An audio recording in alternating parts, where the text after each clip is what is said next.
Hello and welcome back to Skep's Unnamed Deck Showcase. Today on the channel, I wanted to take a look at a deck that did not necessarily get any new pieces of support, but rather has got its primary playmaker off the ban list at long last. And we're going to take a look at how it compares to the current metagame threats of the format, because in theory, it should have quite a positive matchup against them. Today on the channel, we're going to be taking a look at Madolche. So, here we are with the deck, and as you can see, everything is off the Forbidden Limited list, save for our Limit 1 card of choice, that being Treacherous Trap Hole, because the only trap we're using is a bad trap that, frankly, you could probably just cut, and I'll explain for what as we go through the deck profile. We're playing Switcheroo because this deck doesn't really need a skill. There are other skills you could potentially play. For example, if you want to get rid of Switcheroo and play a skill that doesn't require life point loss to activate, you could swap the Cosmics for Lances, so you can use your spell and trap removal, quote-unquote, reactively, because sometimes when you're playing Cosmic Cyclone, you have to blind Cosmic, and then you just hit the wrong card and lose the game immediately. So that would be a reason to switch off of Switcheroo and play a 3 copies of Lance instead of Cosmic, but I chose to max out on consistency, so Switcheroo and Cosmic is what I am playing. Speaking of, let's go over our Madolche cards, free from the ban list at long last. Madolche Petting Cessure, this is the extender of the deck and kind of a starter if you don't open Madolche, although Madolche is of course the one you want to open because it is a 1-card combo. However, with Effect Veiler in the format, drawing Petting Cessure is not bad, because if your Madolche gets Veilered and you hard draw Petting Cessure, you are able to do your combo. So you, of course, do want to max out on Petting Cessor and Madolche. We are playing the 1 copy of Pudding Cess, not necessarily a Garnet, because Petting Cessor can summon it from hand, although, of course, you would rather not do that. 2 copies of Madolche Hootcake. This is part of your best case scenario end board, wherein you will banish a Glass Souffle from your graveyard to summon a Messengelado to search the Madolche Knights, and then overlay your Messengelado with Madolche for a second Glass Souffle. It, of course, is a little rough because you have to leave this in attack mode, and you can very easily die with leaving a 1500 attack point monster on the field in this format. So it's a little rough, but it is probably worth playing still. 1 Messengelado, this is a hard Garnet because Hootcake does not summon from hand, so you really do not want to draw this thing. And you might even just decide to cut it in Hootcake for different cards, potentially. And it will make your ceiling a little lower, but, like, maybe it's not that big of a deal, so cutting them might be okay. What I would cut is the 1 Madolche Knights, which is the search target for Messengelado, and I would go up on copies of Madolche ticket rather. I would probably cut, like, the Knights for a second ticket, and then maybe the second Hootcake for the 3rd ticket, but, like, you also kind of want to have Hootcake at 2 because you need to summon from deck with Chocolate a la mode as well, so I might just stick with 2 tickets and remove the Knights, because Knights is mostly just a win more card, and I don't think it ever ended up doing any heavy lifting in the games I had it set in, so it's probably fine to cut completely. The back row you actually really want in this deck is Book of Moon. Book of Moon is just a fantastic card for going 1st or 2nd. It's not the most powerful back row you can play, especially now with Petting Cessor off the Limit 3 list. You can just run the Trinity if you want, but it is the most flexible for going 2nd, and since this deck really likes to go 2nd because it has very easy lines to 5,000 damage, we probably do want to play a card that helps us go 2nd. Speaking of, the 3 copies of Cosmic Cyclone as mentioned, 1 Madolche Chateau, because we can search it off of Messengelado, and it's not super important to get before doing our combo. We would much rather have Ticket hard drawn than the Field Spell hard drawn, because this extends our plays. And for the extra deck, 2 Glass Souffle, should probably play 3 instead of a Unicorn. 2 Chocolate a la mode and 2 Tiramisu, and 1 Nightmare Phoenix for corner cases. I usually only make it to get cards off the field so I can free up space for rank 4s, which is why I would cut the Nightmare Cerberus, or Unicorn rather, instead of the Phoenix.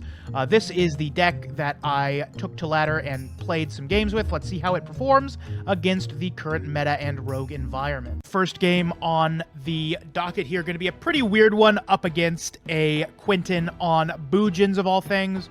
We open technically a combo, but not a very good one. We open Petting Cessor and no extenders, which means we're just going to make Glass Souffle, set to Book of Moons, and pass. This should be good enough because Book of Moon is good, but our opponent draws MST. Hopefully our one Book of Moon will be enough. And there's the second MST, so you know what kind of game we're playing. Is our one monster that doesn't do really anything going to be good enough to beat our opponent's 3-card hand? Probably not, because their third card is Bujin, Torifune, which is a full combo on its own. They're going to mod Hitotsu to send the turtle, make Susan to detach material, and add the Hiruko to their hand. Activate the effect of Glass Souffle. We're just going to put the Quillin and the turtle back in the deck so they can't pop our guy. They're going to Bujin Haruko, targeting their Xyz to overlay into a Tsukiyomi in defense position. Activate the effect to discard 2 cards, draw 2. They draw into the Sky Stag, very funny. They're going to activate the effect to target our monster. It's unaffected by its own effect, so we are going to just have it run over. We're going to draw into Hootcake, which isn't ideal, but we'll see what we can do. We're going to add the Madolche ticket, which is all we need off of our field spell. We're going to shuffle everything back, add the effect of ticket to add Petting Cessor, special summon Petting Cessor, and then we are going to make a Glass Souffle, activate the effect of Glass Souffle to target our Hootcake, return their 2 cards. Then we are going to make a Pudding Cess Chocolate a la mode with 3,000 attack. Since we did not have any Madolches in our graveyard, we couldn't shuffle back with Tiramisu, so we're just going to add Petting Cessor back for next turn and pass. They're going to set a card in Tsukiyomi, then they're going to Bujingi Centipede to blow up our field spell, go to attack mode, run into our Hootcake. That will trigger our Hootcake's effect, which will trigger Ticket, summoning Petting Cessor, and our opponent concedes. Moving up the tier list from unplayable garbage to rogue contenders, our next game is going to be up against a Seto Kaiba, bluffing Blue Eyes, but is, of course, on something playing Life Point Boost Alpha. What could it be? We open pretty rough, but we'll see if we can't take it over the finish line. S-Force is what our opponent is playing. They're going to activate the Bridgehead to summon Chiyomaru. Then they're going to activate the effect to summon Platina and target the Gravitino that they banished off of the Chiyomaru to search Chase. Very good open from our opponent. They're going to set 2 and pass. Can we win the Cosmic Cyclone 50-50? We do, baby! We're going to activate Switcheroo, shuffling back our second Hootcake to get Mageline. That is the best absolute draw in our deck. We're going to search a second Petting Cessor. Probably should have searched the second Mageline for next turn. We're going to do the general turn 2 combo here. Going to make Glass Souffle, activate the effect of Glass Souffle to make our level 4 unaffected. Then we're going to make Pudding Cess Chocolate a la mode. Going to shuffle back our Petting Cessor to summon not a Hootcake from deck, but another Petting Cessor, so we can make Queen Tiramisu. Then we can activate the effect of Queen Tiramisu, shuffling back 2 Madolches, putting our opponent's monsters back in the deck, and we could have gone for 5,000 damage here, but I had a feeling that our opponent's set card could have protected their life points, so I decided to just keep another Madolche Queen Pudding Blaster in the extra deck. They are going to activate Rabbit Chiyomaru. Finally, Madolche Knights coming in play, coming in handy, rather, to negate that. They're going to S-Force Chase.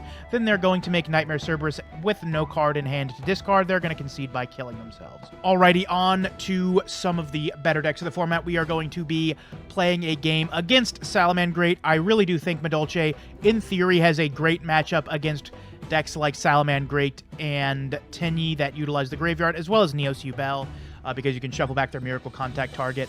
We're going to see how that theory plays out against Salamangreat here. We do open Mageline, which is rough, so we will not be able to execute our full going first combo, which, you know, we don't like to see, but, you know, we have to see it. We are going to detach Petting Cessor, then make Pudding Cess Chocolate a la mode in defense position, activate the effect to shuffle back the Petting Cessor. Then we will summon another Petting Cessor to make Madolche Teacher Glass Souffle in defense position, set 2 cards and pass. This is another reason why I think you could potentially cut the Hootcakes, just because, well, we don't end on a searched copy of the Counter Trap or the Field Spell or Ticket. You can still end on Chocolate a la mode plus Glass Souffle without Hootcake, and that seems good enough. It would perhaps be better to cut the remaining Madolche extenders that raise your ceiling for better tech cards that improve your general gameplay experience, because, of course, the best cards in the game are the Limit 3 trap cards. It might be worth trying them out here. They're going to activate the effect of Mir to discard Falco, activate Falco to target Mir. Mir's effect activates in the hand. Each of these effects are once per turn, so we can get them on the field twice. They're going to activate the effect of Foul to make our back row unactivatable, and they're going to activate Foul again to make our other back row unactivatable. Finally, they can get Gazelle out of their hand, but unfortunately that means both Gazelle and Jaguar are in their graveyard at the same time, which means we can really hose them here by activating Glass Souffle, making it unaffected, and then on a new chain, our Glass Souffle will activate. As you can see here, we're going to shuffle back Gazelle and Jaguar. That is absolutely brutal. They're going to make Sunlight Wolf, and they're going to pass. We don't care about that because we are not going to destroy their monster by any means. We're going to summon Madolche. That will let them add back a Foul. That's totally fine. We're just going to normal summon our level 4 Messengelado, then overlay for Madolche Queen Tiramisu, and shuffle back our Madolche and Petting Cess to put that Sunlight Wolf back. Then we will activate the effect of Glass Souffle, so we can hopefully brick them if they aren't dead here, but they are in fact dead here. Next game is going to be up against a standout meta contender. Of course, I am talking about Live Twins. I couldn't get a Neos Yubel matchup for this video, so this is the next best thing. Not as common on ladder, but frankly, it is a better deck. We are going to execute our turn 1 combo. Let's see if we can't pull it off. Activating Glass Souffle. Then we are going to make Madolche Pudding Cess Chocolate a la mode, and in response to the summon, we're going to get DD Crowed, and that will end our turn, so we're just going to have to set 3 and pass. Darn. They're going to normal summon Kiss a Kill, summon the blue. We're going to activate the Book of Moon, targeting the pink. They are going to activate Secret Password to grab the Quick Play spell Live Twin home to their hand. Then they're going to minus themselves to summon a twin from deck, and we are going to Treacherous Trap hold them for their entire life savings. Not a very informative game. All we have to draw is something that lets us deal lethal, and we draw something that lets us deal lethal, so we are going to, in fact, deal lethal. Final game of the video here, going to be up against Tenyi. The reason I think Madolche is so good right now is its positive matchup against so many graveyard-reliant strategies, and perhaps the most common strategy that utilizes its graveyard so heavily is, of course, Tenyi. So we're going to see if this deck can't pull out a win against it. We have drawn nothing but our linear combo, so that is what we're going to see if it matches up well against Tenyi. We will be making Glass Souffle here, as you know, detaching a material, leaving Pudding Cess attached. Then we will make a Pudding Cess Chocolate a la mode, shuffle back the material we detached off Glass to summon Hoot. Hoot will banish the new material we detached, summon Messengelado, searching Madolche Knights. Then we will overlay for Glass Souffle, set Knights, and pass. We'll see if we can't make this work. They're going to activate Adhara, link off for Monk of the Tenyi. Then they're going to activate the Vessel for the Dragon Cycle to send the Light Attribute Worm Man. Then we're going to activate Glass Souffle, and I kind of fucked myself here by not shuffling back Messengelado. So our Madolche Knights is offline for the rest of the turn. They are going to tribute their Monk for Ashana, so we don't even really get to accomplish anything here. Unfortunate. I probably should have shuffled back my Madolche Witch and then shuffled back their level 7. They get to make Bashia rather. They're not going to notice my monster is unaffected by monster effects, so that's going to stay on the field. They're going to make Shaman of the Tenyi, just going through some motions here to end on Berserker with no protection. We really like to see that. They're going to banish Adhara to get an extender for next turn. We got to do our best to kill them before they get the chance to make use of it, but with 2,000 extra life points, that's going to be quite difficult. We are going to draw a pretty damn good draw. We're going to activate Chateau, then we will normal summon Madolche. What I should have done was activate Hootcake first, and then activate the field spell, but I'm not very good at Yu-Gi-Oh!, so I didn't think to do that.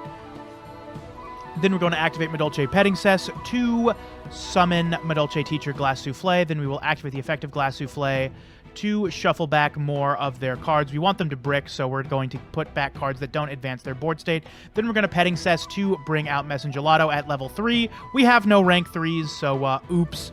Then we're going to make Chocolate a la mode, and all we can do here is go to battle, clear their board, and try to kill them, but they do get to bring back our Chocolate a la mode, but they cannot get a Tenyi out of their hand with that effect monster on their field, and we are going to add a Petting Cess to our hand and a Madolche as well. We are all the way off to the races. We just have to get our level 3s off the field, so we'll see if we can't do anything about that. We're going to activate Switcheroo to put back a Petting Cess and grab the Pudding Cess.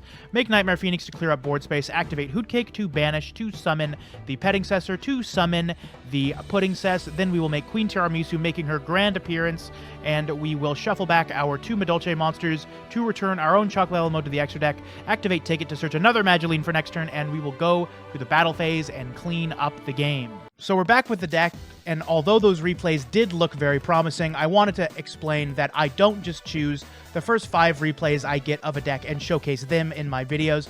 to showcase how good or bad a deck is. Rather, I play several duels with the deck, and I showcase the videos in which I feel both myself and my opponent made the least amount of misplays. And as a result, what you have not seen in this video is the plethora of games that I lost immediately to my Madolche Pudding Says Chocolate a la Mode, getting Book of Moon on summon before I could activate its effect, and having to end my turn with no forms of interaction. It is nice that Pettingcessor is at 3, and it does help you play through your Mageline getting interrupted, but what it doesn't do is help you play through your Madolche Pudding Says Chocolate a la Mode, getting negated or Book of Moon before you get a chance to activate its effect, and as a result not being able to make the second copy of Glass Souffle. As a result, I would consider cutting the Madolche extenders because they also lose if your Chocolate a la Mode gets Book of Moon, so you might just want to play more traps in that stead, so you can set them and pass if you do get interrupted. Despite all that, I think the deck's linear strategy is very compelling, and it does have good game against the current metagames decks that tend to rely very heavily on the graveyard. However, since this deck also gets hit pretty hard by DD Crow, as you saw in the Live Twin matchup, you might still be better off just playing a good tiered deck and teching in some copies of DD Crow, and hoping that's enough to hate out all the graveyard-reliant decks you expect to be playing up against. I had a ton of fun playing this deck. I do quite like it, although maybe it's not quite as good as some of the other rogue options out there, but nonetheless, it's definitely worthy of King of Games, and certainly fun to play if you decide to go that route. So that's that. Thank you so much for watching until the end of the video, and as always, I hope you enjoyed it, or at the very least found it informative. If you did enjoy this video, I would really appreciate you consider leaving a like and comment to help this video get boosted in the eyes of the algorithm so more people can get a chance to check these videos out. With all that being said, I hope you have a wonderful rest of your day, and I will see you next time.